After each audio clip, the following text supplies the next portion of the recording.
The wind rolled low across the flats, dry as a dying breath. Dust lifted off the hardpan and coiled around a lone rider as he came out of the horizon like a mirage turned real. His horse moved slow, steady, the way a creature does when it's learned patience from the man on its back. The rider was tall but lean, wrapped in a coat faded from too many suns and too much travel. His hat brimmed shadowed eyes that had forgotten how to shine.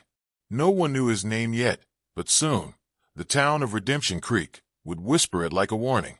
By the time he reached the edge of town, the day had bled into gold and smoke. Redemption Creek wasn't much, just a stretch of warped boardwalk, a leaning church steeple, and a saloon that looked half rotten, but somehow still loud enough to keep sin alive. A few women stood by the general store, eyes following him the way you look at a ghost that might speak. A boy sweeping the porch stopped and muttered to himself, "Another drifter ride into nowhere." The man didn't answer. He never did when folks stared. He guided his horse toward the livery, where an old stable hand looked up from oiling a harness. The man dismounted, brushed the dust from his coat, and reached into his saddlebag. He handed over a coin, more than the stall was worth for a night's rest. "Treat him decent," the drifter said. His voice was low, calm as a winter stream. The stable hand nodded quickly, pocketing the coin. "Yes, sir. You looking for a room, mister?" "Something clean, something quiet," he said, scanning the town with tired eyes. "There's the Widow's Inn, just up yonder past the saloon. You'll find what peace you can there, if peace still means anything." He gave a small nod and started walking. The ground crunched under his boots, each step slow, deliberate, the walk of a man who'd learned not to waste movement. Across the street, a few ranch hands leaned against the hitching rail, whispering, "Don't reckon I've seen him before. Looks like one of them soldiers that didn't quite make it home. Nah, preacher maybe. Got that dead look preachers get when they stop believing." He kept walking. Rumors were a kind of background music in towns like this, always playing, always wrong. The inn stood crooked but clean. Its porch held flower pots long dead from drought, but someone had tried to keep them alive once. From inside came a soft hum, a woman's voice singing to herself. When the drifter stepped in, the tune stopped. Behind the counter stood Clara. Her hair was dark chestnut, tied back, and her hands carried the rough grace of someone who'd worked too long in silence. Her eyes lifted to meet his, and for a moment neither spoke. Then her face softened. "You came back," she said quietly. He nodded once. "Had to." She didn't ask why. She just turned the registry around, though they both knew she didn't need his name. He signed it anyway, scrawling something unreadable, then set the pen down. "I'll get you a room," she said. "Same one as last time." "Fine." He paused, glancing at the empty tables near the window. "Town still the same?" "Worse," she said. "Men with red scarves been riding through. Call themselves the Red Vultures. Sheriff don't do much but tip his hat and hide in his office." His jaw tightened slightly, the faintest twitch of muscle near his temple. "You been safe. As safe as anyone can be around here." He looked at her a long moment, then simply said, "Good." The sound of laughter rolled from outside, the coarse, hollow kind that came from too much whiskey and not enough soul. Clara flinched slightly. Through the window, a half-dozen riders thundered into town. Red scarves fluttered from their necks, dust trailing behind like smoke from hell. The Red Vultures had arrived. The drifter's eyes narrowed just enough to catch the reflection of the gang leader, Brock Hanlon, as he dismounted near the saloon. Broad-shouldered, scar running from his ear to his chin, he had kind of grin that made dogs bark. His men followed close, loud and mean, boots stomping across the wooden planks as they burst into the saloon. The drifter watched for a heartbeat, then turned away. He spoke low to Clara. "Keep the doors locked tonight." She hesitated. "You're not staying." He pulled off his hat, set it on the counter, and shook his head. "Just want to see how the town's changed." The saloon was lit by flickering lanterns and bad intentions. Smoke hung thick as the laughter, curling through beams of lamplight. The piano stopped when he stepped in, just long enough for men to size him up. He walked to the bar, ordered a whiskey, and drank it slow. His coat brushed open just enough to reveal an empty holster, deliberate, disarming. Brock Hanlon leaned on the counter nearby, watching. "Ain't seen you before, stranger," he said. "What brings a quiet man like you to a noisy place like this?" "Just passing through." Hanlon smirked. "That right? You talk like a man who's passing through graves." The drifter didn't reply. He looked down at his drink, then finished it. When Hanlon's men laughed, he didn't move. One of them, a wiry man with a snake tattoo coiled up his neck, leaned close. "You deaf or just slow?" "Neither," the drifter said evenly. "Just not interested." The room grew still. Hanlon chuckled and raised his glass. "Well, now, that's mighty polite. Maybe you ain't all bad. Tell you what, why don't you and that pretty woman running the inn come to our table tonight? We like company that don't talk too much."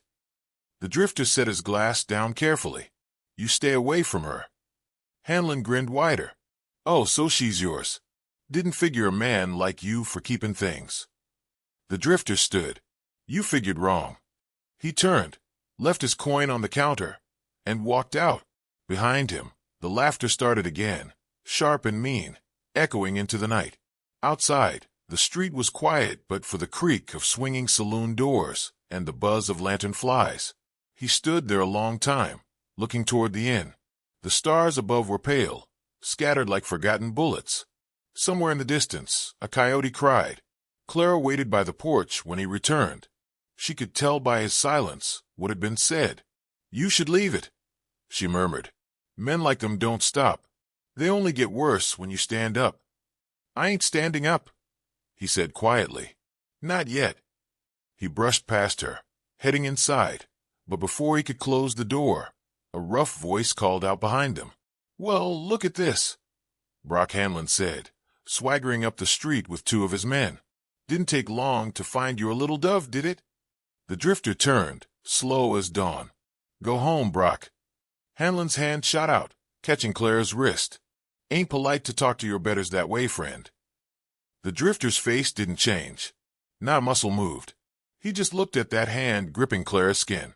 Then, without a word, he turned and walked down the steps. The men laughed as he vanished into the shadowed street. Clara yanked free, breath shaking. Hanlon smirked. "You best tell your quiet friend to mind his manners, sweetheart. 'Cause tomorrow maybe we won't." They rode off, hooting and hollering, leaving dust and the echo of boots fading into darkness.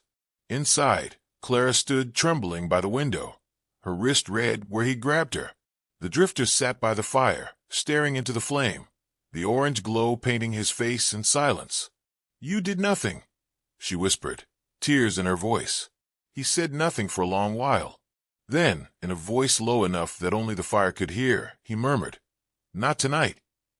The night came thick and mean, wind howling down from the canyons like some old spirit calling for blood. In the streets of Redemption Creek, the lamps flickered low, the dust swirling through their yellow halos. From the saloon poured laughter, the kind that slurred and stumbled, soaked in cheap whiskey and cruelty. The red vultures were back. Brock Hanlon led them, red scarf tied loose around his throat, hat cocked to one side, boots muddy with arrogance. They swaggered through town as if the dirt belonged to them. Behind him, the others staggered and hooped, waving bottles, their horses restless and wide-eyed. No one met their gaze. Not the shopkeeper locking his door, not the women sweeping porches with trembling hands. Redemption Creek had learned long ago that silence was safer than justice. Inside the inn, Clara sat by the hearth, trying to keep her hands from shaking as she stitched a torn sleeve. The drifter sat nearby, the same stillness about him as ever. His knife moved slowly along the whetstone, the rasp of metal on stone whispering through the quiet. Sparks blinked now and then in the firelight, little embers dying before they could live. "They're back," Clara whispered. He didn't lift his eyes. "I know." Her voice trembled. "You can't just sit here. They'll do what men like them always do," he said, quiet as ash. "And then the world will remember what men like me do." Before she could answer, the sound of hooves struck the ground outside, followed by shouting and laughter. Glass broke somewhere down the street. Someone screamed. Then came a woman's laugh, forced, brittle. The gang had reached the square. Clara's breath caught in her throat. She stepped to the window. Outside, Hanlon and his men had cornered two townsfolk near the well. One of them, a boy barely grown, was forced to dance while they shot at his boots. The other man lay on the ground, clutching his leg. "God help us," she murmured. The drifter stood and set the knife aside. His face was calm, expressionless, but his eyes, those cold, unreadable eyes, watched the fire as if he could see through it. "Stay here," he said. She reached out. "Please don't." But he was already at the door. He stepped out into the cool night, boots sinking into the dust, his shadow stretching long behind him. Across the street, the red vultures turned at once. "Well, look who decided to show his face," Hanlon jeered. "The quiet man himself. Thought you left town, preacher." The drifter said nothing. His gaze moved from one face to another, then to the woman who stood trembling behind the bar of the saloon. Her eyes met his for a heartbeat, then dropped. Hanlon stepped forward, bottle in hand. "You act like you don't hear me, boy." Still silence. The wind sighed. Hanlon grinned. "That's fine. You can play mute. But maybe your lady there will talk. Where is she?" Clara froze inside the inn, realizing too late that her curtain was still half open. One of the outlaws spotted her and pointed. "There, the girl from the inn." Hanlon's grin widened. Well, well, let's see if she's as quiet as you." The gang stumbled toward the porch. The drifter didn't move. Not when they yanked the door open. Not when Clara cried out as rough hands pulled her outside into the street. The townsfolk gathered, drawn by fear and fascination, faces pale under the lamplight. "Leave her," he said finally, his voice flat, calm, and colder than iron. Hanlon looked back. "You gonna make me?" The drifter said nothing. His hand rested on his knee. Not near a gun, not near anything. Hanlon laughed and shoved Clara down into the mud. Her dress tore, her hair tangled in her face. The gang roared with laughter. "Look at her," one of them shouted. "Preacher's woman, playing at dignity." Hanlon spat beside the drifter's boot. "What kind of man lets his woman get dragged through dirt, huh? You ain't a man. You're a ghost too tired to die." The drifter's gaze didn't flicker. He looked down at the spit glistening in the dust. Then he looked up, slowly, deliberately, until his eyes met Hanlon's. "That's the last name you'll ever say," he murmured. For a moment, no one spoke. Then the gang burst into laughter again, mocking him. They shoved Clara once more and stumbled away into the night, dragging their bottles and their noise with them. The drifter knelt beside her and helped her up. Her hands trembled against his coat. "Why didn't you stop them?" she cried. "Why did you just sit there?" He didn't answer. He brushed the dirt from her hair, then walked back inside, his boots leaving deep, steady prints in the mud. He sat by the fire again, picked up the knife, and began to sharpen it once more. The same rhythm, the same silence. She stared at him, tears streaking through the dirt on her cheeks.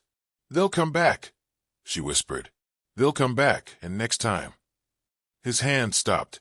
The blade gleamed red in the firelight. "Next time," he said softly, "they'll find out what quiet really sounds like." She turned away, shaking, unable to look at him. He went back to his work, slow and steady, each scrape of the knife louder than the last. Outside, the town returned to its fearful hush. Doors closed, lamps dimmed, and the desert swallowed the night whole. Hours passed. The fire burned low, casting long shadows that danced across the floorboards. Clara lay awake, staring at the ceiling, listening to the steady rasp of metal against stone. Then silence. She looked over, and the chair was empty. The knife lay on the table, cleaned and polished to a shine. At dawn, the first light crept through the window. She rose, heart pounding, and called his name. No answer. The room felt hollow, stripped of breath. On the windowsill rested his old hat, the brim worn smooth.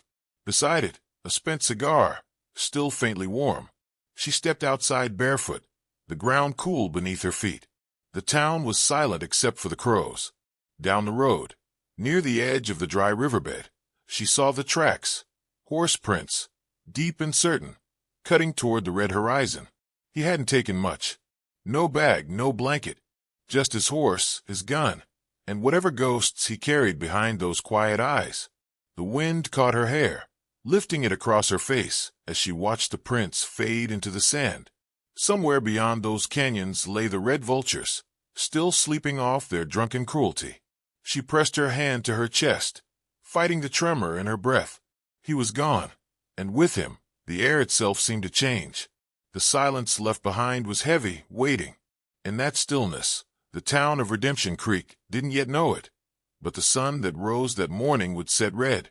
Dawn split the desert in a thin red line, spilling blood across the canyon floor. The red vultures were camped deep within the rocks, their fire still smoldering, bottles scattered around like bones.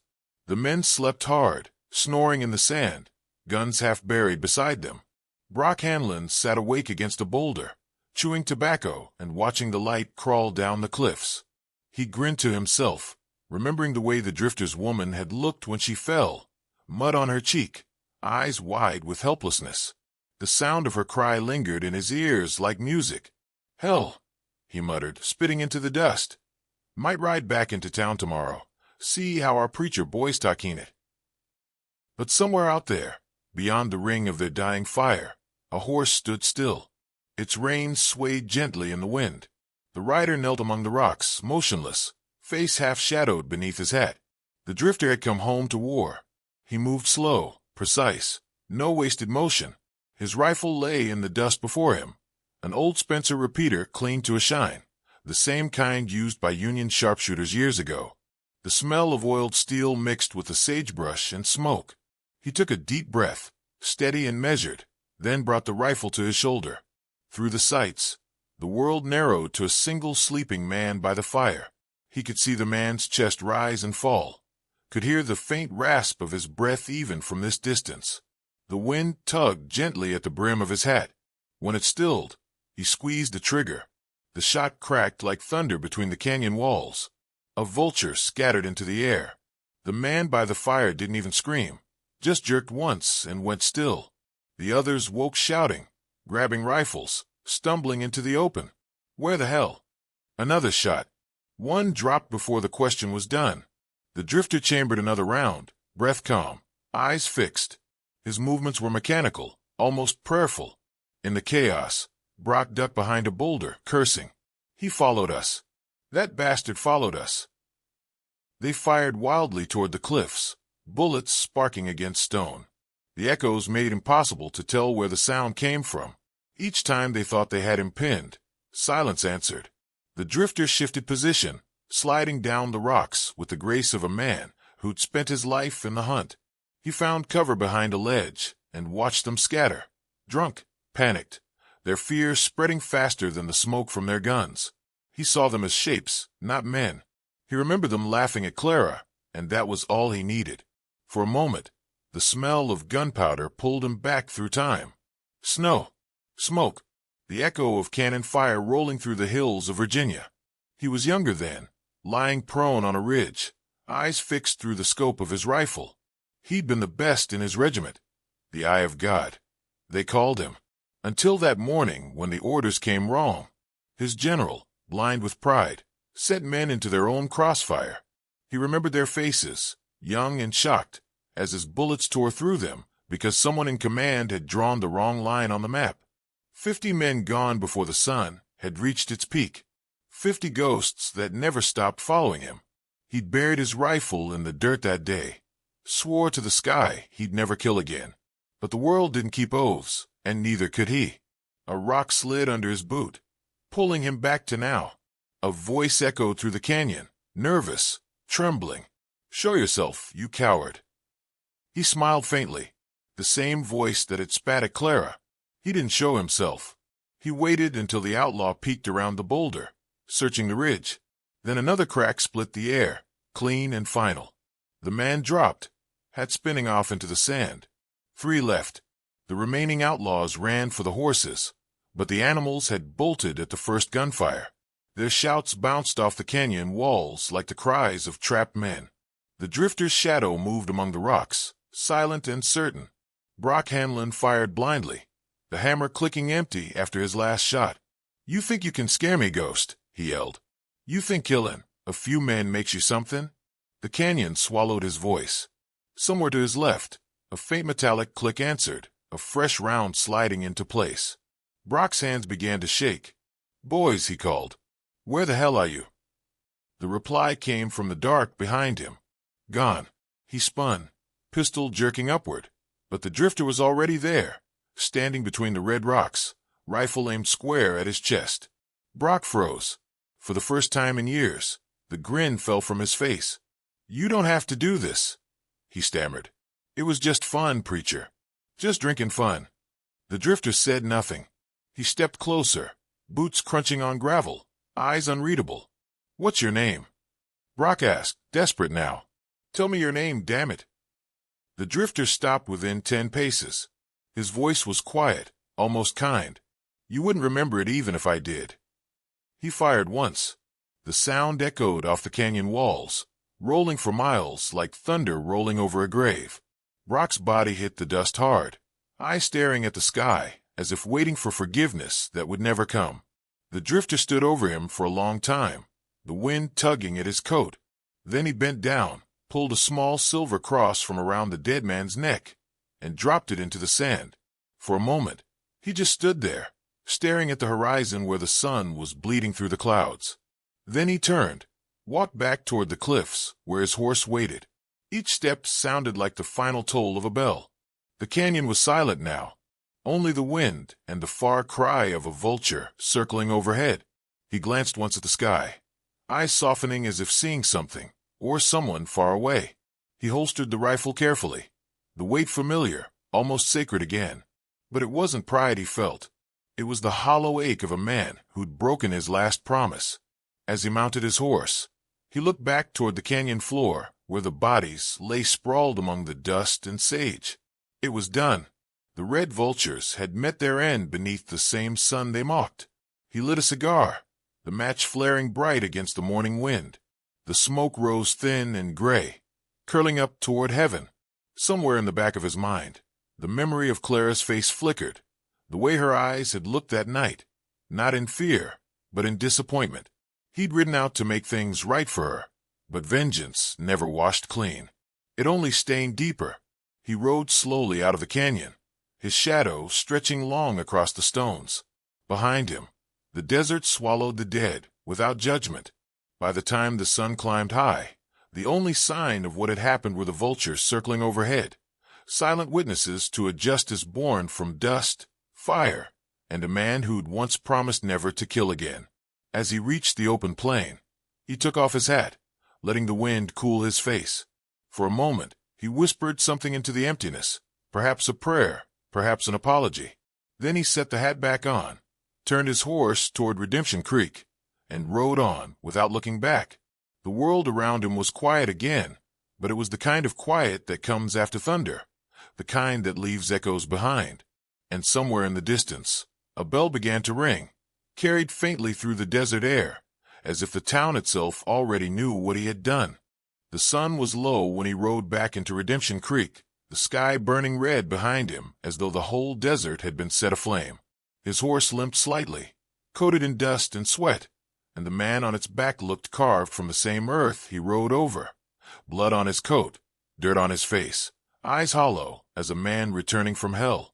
Across his saddle lay a faded shawl, torn and dirt-stained, its once bright threads fluttering in the wind like an old memory that refused to die. The streets were near empty. People watched from windows, behind curtains, behind fear. The sound of his horse's hooves echoed through town, slow, deliberate, and final.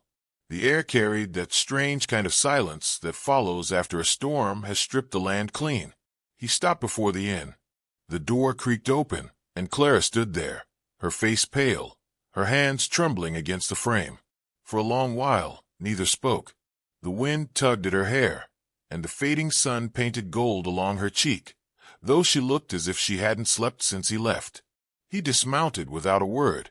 The leather creaked, the reins fell slack. From the saddle, he took her shawl and walked toward her. She stared at it, her breath catching as he laid it gently in her hands. Her voice trembled when she finally spoke. "You found them." He nodded once. "They're gone." He looked past her, through the doorway into the inn's dim light, and said quietly, "By sundown." Her lip trembled. She pressed the shawl to her chest, tears falling silent down her dirt-streaked face.